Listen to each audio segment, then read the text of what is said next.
Dukun Indonesia.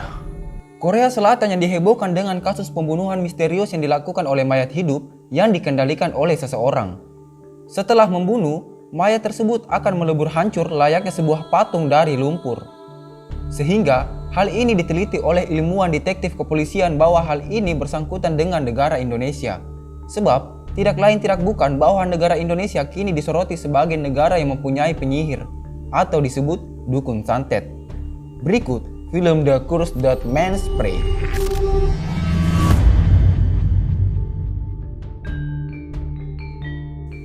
Di awal film kita diperlihatkan sosok lelaki sebut saja namanya Lapa. Nama aslinya Lapa Mabo yang beranjak pulang dari pesta mabok araknya. Ketika Lapa Mabo masuk ke dalam rumah, dia mencoba menyalakan listrik, namun ternyata dia belum bayar listrik di kantor PLN terdekat. Namun dalam kegelapan itu, dia melihat ada hal mencurigakan dengan melihat jendela, sehingga dia berpikir ada orang lain yang masuk ke rumahnya. Dengan mengintip dari jendela, sehingga dia dikagetkan munculnya sosok lelaki menggunakan hoodie, sehingga dia pun diserang hingga meninggoy. Dan film pun dimulai.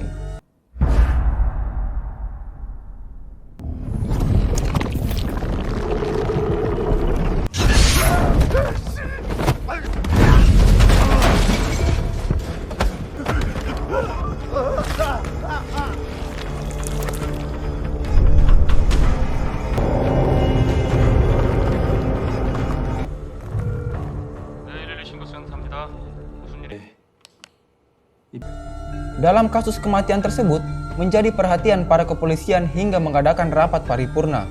Dengan mengidentifikasi dari mayat-mayat yang ada, ternyata lelaki yang melakukan pembunuhan adalah mayat yang telah meninggal sejak 3 bulan lalu. Sehingga membuat para seluruh anggota rapat kala itu dibuat terkejut dan terheran. Scene berpindah di salah satu stasiun radio yang saat itu lagi mengadakan wawancara. Wanita ini bernama Lee Jin-si. Ketika mereka sedang melakukan wawancara, masuklah telepon dari seseorang misterius yang menyatakan bahwa dia adalah dalang dari kasus pembunuhan 2 hari lalu. Yang membuat orang misterius itu menawarkan Lee Jin-si untuk mewawancarainya. Dengan begitu, Lee Jin-si menerima tawaran itu. 인터뷰를 많은 사람들이 봐주셨으면 좋겠습니다.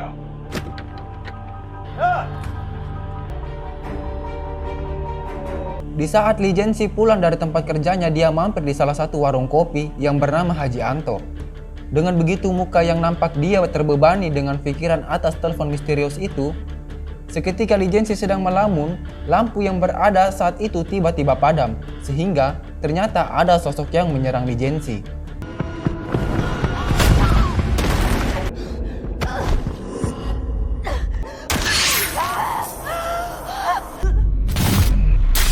Namun seketika kekacauan itu saat Lee Jin-si sudah tercekik, datanglah seseorang misterius yang saat ini saya belum tahu dari mana dia masuk. Dia menyelamatkan Lee Jin-si dengan menggunakan ilmu hitamnya, membunuh tanpa menyentuh, sehingga mayat hidup itu melakukan atraksi lipat-lipat badan hingga tewas.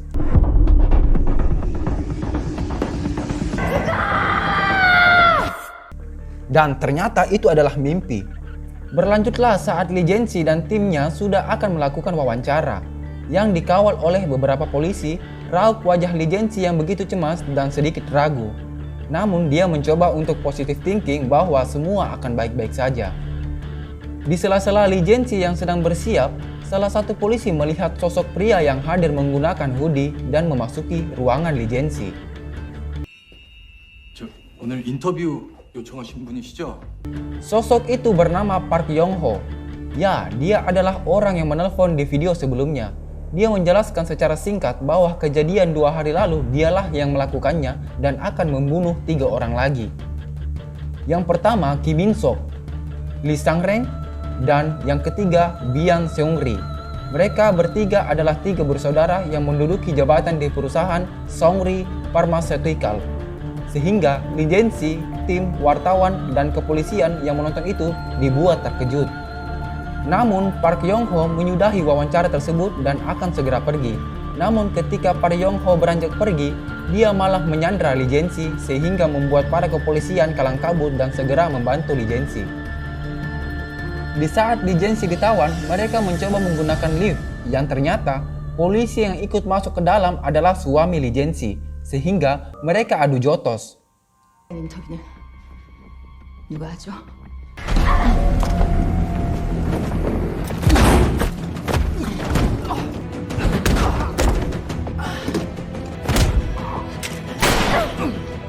Di saat suami Lee Jianxi sudah tak berkutik, Lee Jianxi menembak kaki Park Yong-ho, namun tidak mampan.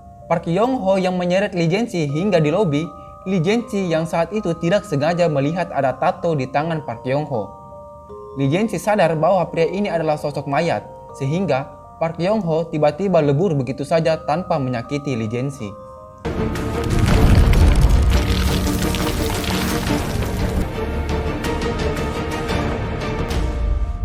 Kejadian itu dilihat oleh perusahaan Seungri, yang dimana mereka menyaksikan itu dan mengetahui bahwa mereka juga akan dibinasakan. Anak dari CEO Seungri beradu mulut dengan Kim In-sok dan Lee Sang-reng yang hanya terdiam saja. Berpindahlah scene Lee Jianxi di mana suaminya bertemu rekannya yang ahli dalam bidang penyelidikan mayat. Lelaki gendut ini sebut saja Lapin atau Lapintar. Dia menjelaskan kepada Lee Jianxi bahwa kasus ini sebenarnya adalah sebuah ilmu hitam yang menghidupkan sosok mayat untuk balas dendam. Dengan hal itu, Lee Jianxi sedikit tak percaya. Namun, Lapintar memberikan sebuah bukti bahwa kasus ini sebenarnya berasal dari Indonesia. Sebab, Indonesia adalah negara yang mempunyai para penyihir atau disebut dukun. Lebih jelasnya, dukun santet. Dari beberapa fakta yang Lapintar temukan, yaitu dengan beberapa kasus di Indonesia yang dulu pernah terjadi hal yang sama. Dengan begitu, Lee Jianxi dan suaminya pun mulai percaya, hingga mereka harus menemukan cara untuk bisa menyelesaikan kasus ini. 이게 저 인도네시아어예요. 누가 왜 이런 짓을 하는 걸까요? 두꾼 인도네시아. 두꾼 산대. Di saat Lee Jianxi kembali ke tempat kerjanya, dia terkaget ada sosok menggunakan hoodie merah, yang ternyata dia adalah junior Lee Jianxi. Dalam hal itu, saya tidak memberitahukan siapa sebenarnya anak gadis ini. Jika saya beritahu sekarang, berarti filmnya pun selesai. Berpindahlah scene di mana para wartawan dan kepolisian yang begitu banyak sedang mengawal gedung Seungri. Ya, ada apa? Sesuai dengan perkataan Park Yong-ho yang akan membunuh 3 bersaudara pada hari ini, maka gedung Seungri diperketat. Singkat adegan, datanglah sosok misterius yang menyerang salah satu polisi, hingga terjadi kekacauan.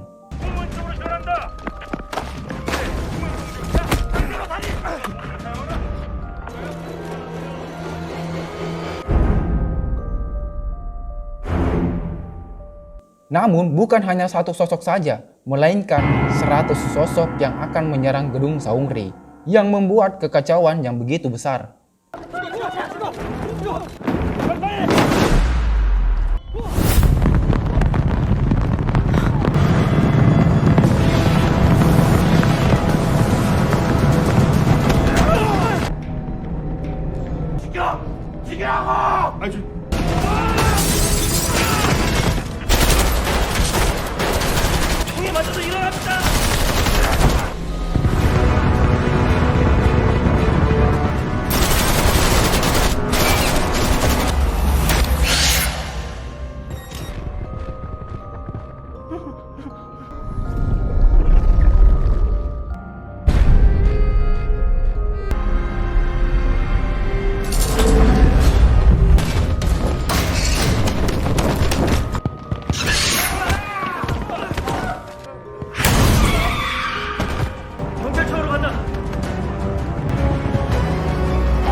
Usai kekacauan, para sosok mayat hidup ini pun hanya membunuh Kim Min Sok.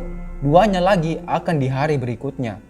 Namun, hasil dari kekacauan tersebut, suami Lee Jae-si terkena luka akibat serangan mayat hidup itu hingga membuat tangannya melepuh seperti terbakar.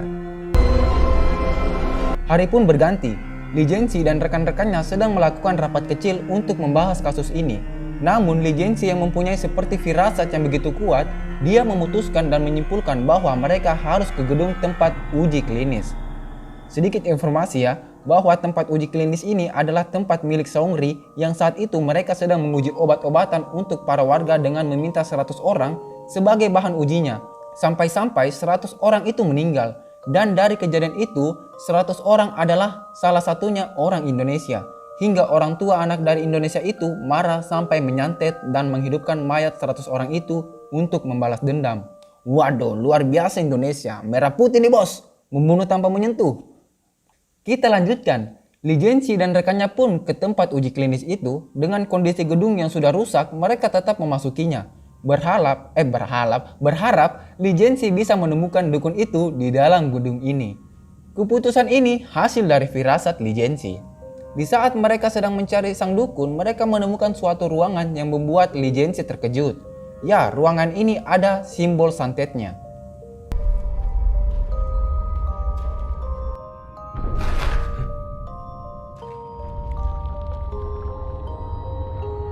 Namun karena Lee Jae-si belum mengetahui hal itu, mereka meninggalkan ruangan itu hingga mereka dikejutkan sosok mayat hidup yang menyerang mereka.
언니, 잘 돌아왔어.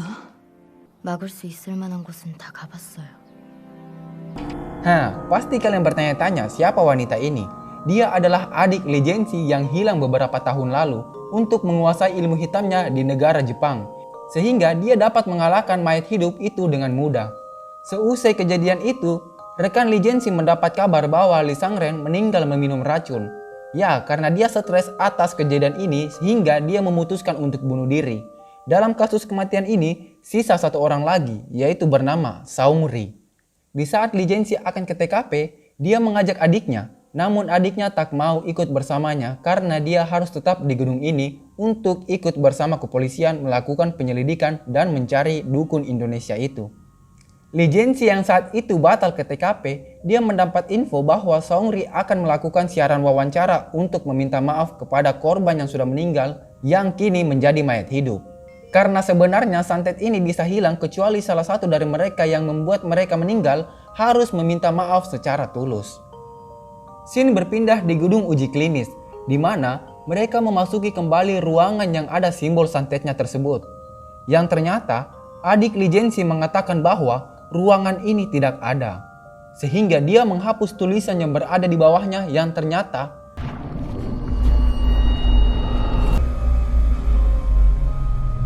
ya, tembok itu hilang dan mengarah ke tempat dukun Indonesia itu berada.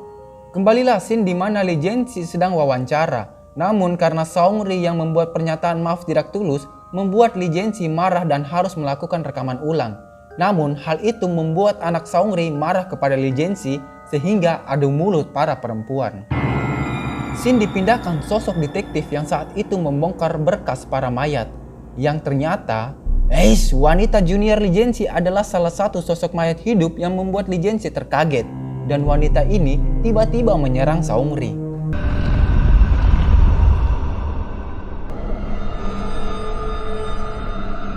지금 저 사람하는 사과가 진정성 있어 보이세요? 제대로 된 사과 한마디를 못해!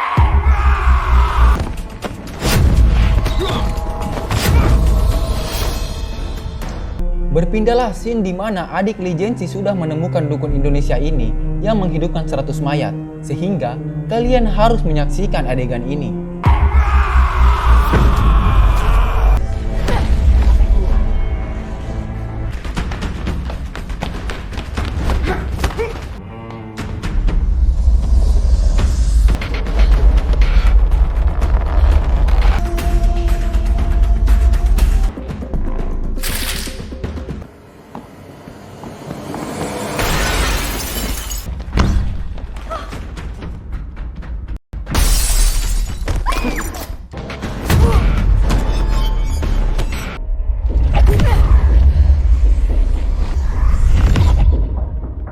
제발 살려주세요.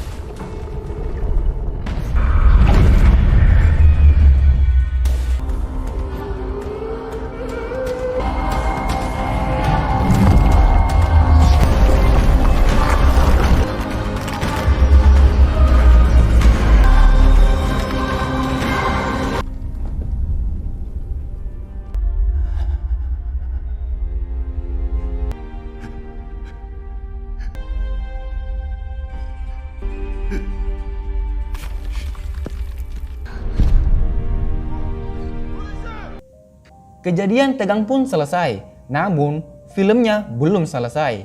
Di saat Seong-ri yang saat itu hampir saja mati, ternyata anaknya yang mempunyai niat jahat kepadanya dengan mengoleskan cairan uji klinisnya ke wajah ayahnya yang terluka sehingga membuat ayahnya meninggal.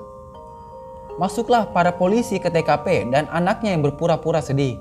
Namun hal itu diketahui oleh Lee Jae-si bahwa wanita ini yang membunuh ayahnya sendiri akibat keserakahannya. Lee Jae-si mengetahui karena di saat Seong-ri akan melakukan siaran wawancara, juniornya menyimpan mic di baju Seong-ri saat sebelum melakukan siaran langsung, sehingga wanita ini pun ditangkap.